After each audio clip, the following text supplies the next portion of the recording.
I did not expect Apple to make a laptop like this. The MacBook Neo feels almost out of character for the company at first. For years, you wanted a MacBook, you were usually looking at a starting price of $999 US. Sure, older models like the MacBook Air M1 could fall to around $699 US on sale, but that was still far above what most budget buyers were shopping for. The MacBook Neo starts at just $599 US for education, which is a huge jump downward. That is $500 less than the new MacBook Air M5.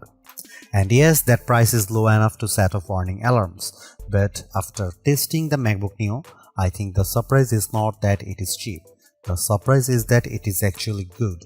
In fact, it is the most balanced laptop I have used under $600 US, and it easily beats every Windows laptop I have tried in this class. It also leaves most Chromebooks behind. For $599 US, Apple gives you an aluminum body that feels solid and premium, a bright 500 nit display with rich color, and the A18 Pro chip, which is fast enough for everyday work, streaming, browsing, light productivity, and casual game. The side-mounted speakers are also much better than they have any right to be at this price. So, what did Apple give up to make that happen? Where does this laptop fit in the wider market? And should you actually buy it? Let's get into the full MacBook Neo review. Price is the headline feature here, and Apple clearly designed the MacBook Neo around it. The starting price is $599 US with an extra $100 off for education users. That puts it among the least expensive Macs Apple has ever made. The Mac Mini M4 may cost about the same, but it does not include a display, a keyboard, or mouse, so if you care about total cut out of the box value, the MacBook Neo is the better deal. The base configuration includes a 13-inch Liquid Retina display, 8GB of unified memory, and a 256GB SSD. Inside, you get Apple A18 Pro chip with a 6-core CPU and 5-core GPU. The A18 Pro originally launched in the iPhone 16 Pro in 2024, and using that chip is one of the main reasons Apple could keep the price this low. Hardware choices are limited, which is expected at this level. The only real upgrade is storage, when you can move from 256GB to 512GB for an extra $100. That is not a bad deal in today's market. The higher storage model also includes a Touch ID button on the keyboard, which gives you fingerprint login, Apple Pay support, and easier authentication. The base model does not include Touch ID. At this price, the MacBook Neo goes directly after low-cost favorites like the HP Chromebook Plus 15.6-inch and the Acer Aspire Go 15. That alone is notable because Apple almost never competes in this part of the market. But in build quality, materials, and overall presentation, the MacBook Neo is ahead of nearly everything in that group. It also changes the meaning of entry-level Mac. The MacBook Air is no longer the cheapest MacBook you can buy, and that makes the new MacBook Air M5's $1,099 US starting price feel less painful than it otherwise would. Still expensive, but a little more understandable. One more small but important note: in the UK and Europe, the MacBook Neo does not ship with a charger, only a USB-C cable. That is clearly part of a wider push to reduce e-waste. But it means some buyers will need to purchase a charger separately if they do not already have one. The MacBook Neo's performance story is unusual, but it makes sense once you look at the pricing. Instead of using an M-series chip, Apple chose the A18 Pro, the same chip that powered the iPhone 16 Pro. On paper, that sounds strange. In practice, it is a smart, cost-saving move. Apple has been building mobile chips for much longer than its computer chips, and the latest iPhone silicon is extremely capable. For a budget laptop, that may be a better approach than using a weak, conventional laptop chip that struggles under normal use. Using an older iPhone chip lets Apple keep the price down while still delivering strong everyday performance. You might wonder why Apple did not simply use an older M chip like the M1. The company says the A18 Pro has a 16-core neural engine that is better suited for on-device AI work, including Apple Intelligence features inside macOS. The M1 is not as strong in that area, and the A18 also uses faster memory, so the choice is more deliberate than it first appears. Because the A18 Pro is still a 64-bit ARM chip, you are not getting some limited phone-only system here. The MacBook Neo runs full macOS, which means standard Mac apps work normally.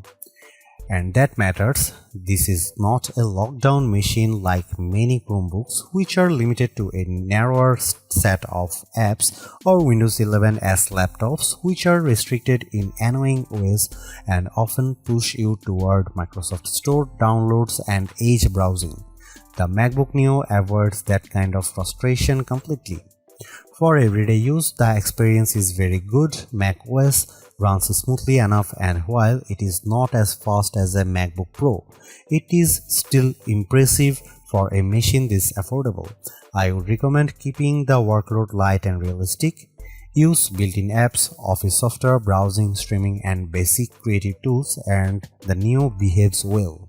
I tested it with GarageBand and Keynote, and both worked without issue. That is exactly the kind of software this machine is meant to handle. It can also go further. I installed Steam, which needs Rosetta on non-Intel hardware, and it ran fine. That shows how open the Neo is compared with Chromebooks and other budget systems. You are not trapped inside a limited app ecosystem. Apple's ecosystem integration is also fully intact. You can mirror your iPhone, move files between devices, share your clipboard, make calls, send messages, and use an iPad as a second display.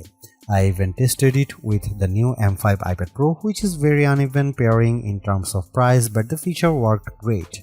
That is one of the best things about the MacBook Neo. It still feels like a real Mac, not a cheaper version of one. The limits are mostly about hardware. If you want heavy 3D rendering, serious video editing, or a big creative workload, this is not the right machine.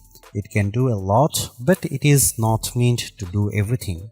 The 8GB of unified memory is the biggest technical concern. Unified memory is shared across the system and graphics, so once you start opening multiple apps or using more demanding workloads, it fills up quickly.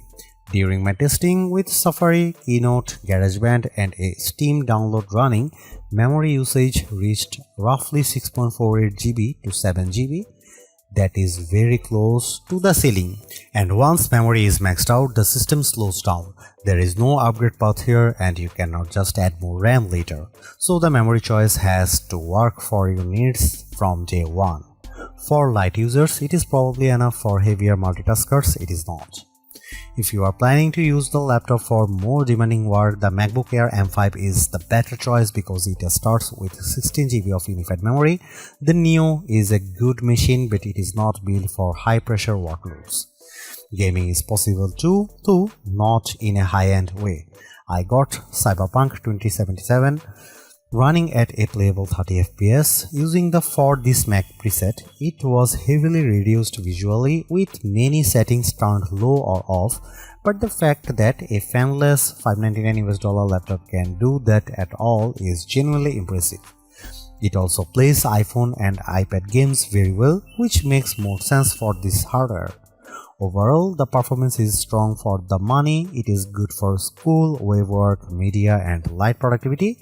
It is flexible, quiet, and more capable than most rivals, but it is still a budget machine and it should be treated like one. One more plus, it is fanless. That means silent operation, which is a big deal when you compare it with budget Windows laptops that often becomes noisy under load. The MacBook Neo is the best budget laptop you can buy right now. It sits at the higher end of the budget category, but the quality gap between it and most Windows laptops or Chromebooks at the same price is hard to ignore. The MacBook Neo looks better, feels better, and performs better in daily use. The display is excellent, the speakers are unusually good, and the overall experience feels far more premium than the price suggests. What Apple really nailed here is the software side. This is not a watered-down Mac experience. You still get full Mac OS, broad app support, and the normal Apple ecosystem features that makes MacBooks so useful in the first place. Yes, there are compromises.